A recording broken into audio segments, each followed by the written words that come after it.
Hello and welcome to this video. In this episode I'm going to be showing you a very fast and effective way of removing damage on your car paintwork. The video was pretty much shot, edited and done in real time, so I'm going to repair 3 different areas of damage using these methods in this video. So it's going to be a real quick one, but it's going to be action packed and you're going to get loads of value out of it. So unlike other YouTubers, let's crack on. We've only got 10 minutes to do this, so let's begin. Firstly, you're going to need some paint, and it either needs to be colour matched to your car or closely colour matched to your car. I'd say this method works best on that kind of damage that's just broken through the clear coat and the base coat, sometimes down to primer. Obviously it won't polish out on its own, it probably won't sand and polish out. So what we're going to have to do, we're going to have to try and put some paint inside the scratch. As you can see, I've applied a very small blob of paint onto my finger. You don't need a lot of it, and I'm just kind of massaging it into the scratch. As it's slowly drying onto the panel, I'm just massaging it a little bit more, focusing on layering it into the deep area of the scratch. You don't want to be putting too much paint in, as you'll see as the video goes on. And there's just a second little bit of damage. It looked a little bit deeper, this chipped area, but I thought we may as well try and use the same technique, apply a bit of paint into that because it needs doing.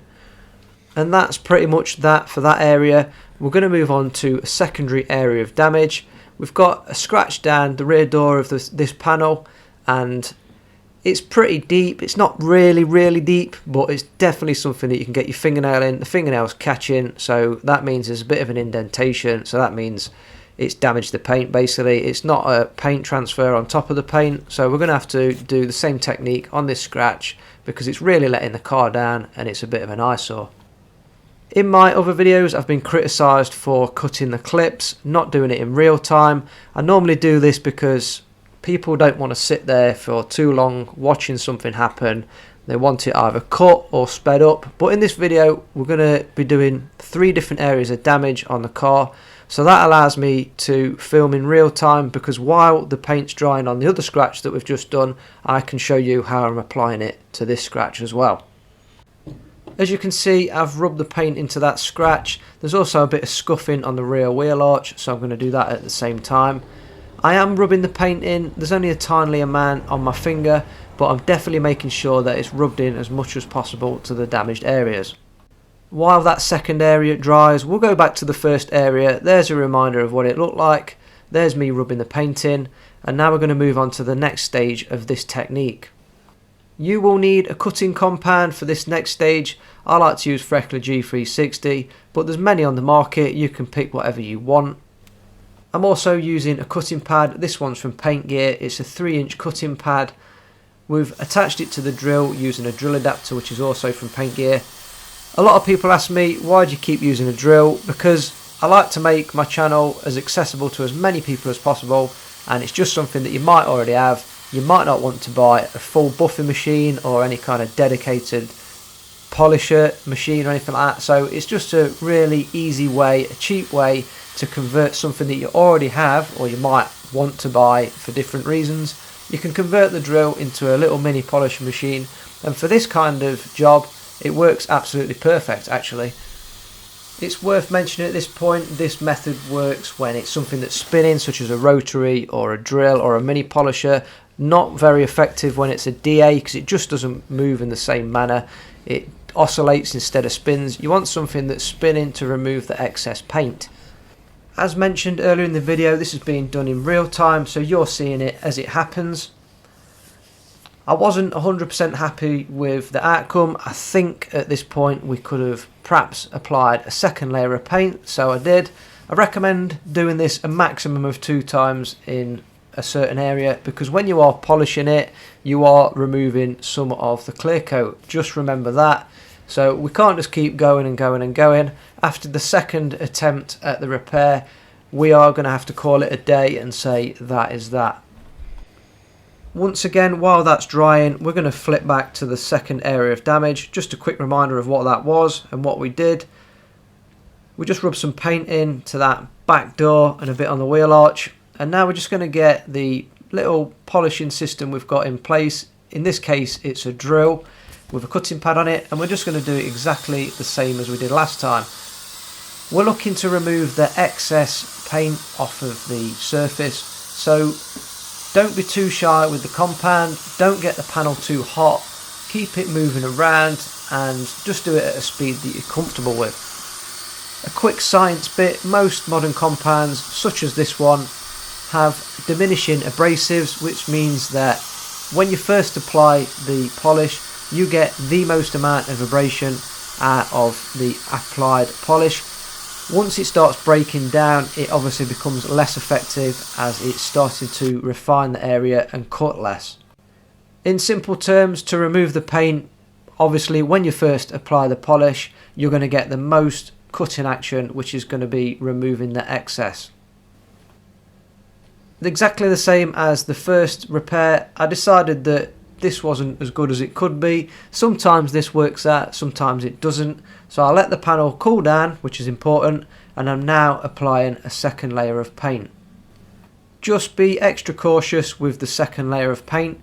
Don't put too much on because we've already perhaps compromised the area slightly with polishing it in such a spot area. So really be very careful about how much you apply to the secondary area. Only a tiny little bit of paint is needed just to try and top up that scratch with a little bit more paint leveling. I'm back out now after applying that paint. Often one of the most common questions I get asked is how long do you leave the paint during this method? I usually say about 3 minutes or so under normal temperatures, maybe 5 minutes. That just seems to be the optimal amount of time that this reaches optimal amount of effectiveness. You'll be surprised how quick the paint dries because you're rubbing it on the panel and you're not spraying it or filling it the chip and scratch up with layers and layers of thick paint. It does dry pretty much instantly, and I suppose we're looking for not completely dry but not wet. That was the first second attempt, so this is the final attempt. So whatever it looks like now is going to be the finished result. Pretty happy with that one overall. It didn't quite fill the second little chip area, that was really deep, but it's definitely an improvement and it's literally taken a few minutes. I'm sure you'll agree it was definitely worth the minimal time and effort. So back to that second site, and we're on our second layer of paint and we're going to do the second attempt at polishing the excess off. It's worth mentioning at this point that this method isn't perfect, but in my opinion no method's perfect. I've had some excellent results doing this method.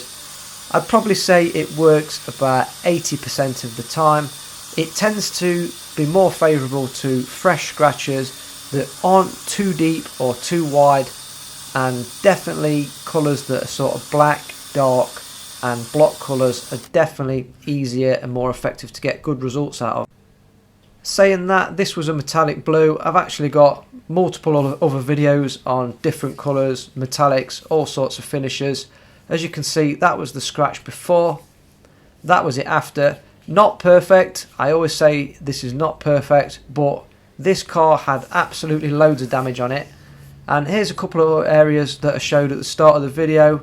Again, we used exactly the same method. I integrated it in exactly the same time scale as the rest of the repairs, so it's all within this 10-minute time that we've allowed for these repairs. So as you can agree, you're not going to get a faster repair method anywhere on the internet or any method, and trust me, I've tried them all, so I definitely do like this method. And this car had marks all over it. Every single panel had some degree of marks. There was a couple of panels that were really bad out to paint, but the majority of it was fixed using exactly this method. As you can see, yet again, there was the damage, two little areas of damage in the same panel. As you can see, you can still see them slightly. I'm not going to say that it's perfect because it's not, but it's definitely concealed and masked the damage enough for most people to be happy with, to be honest. That was the rear door. Obviously that really did look out of place on the car. I'm pretty happy with that. The customer was over the moon with it.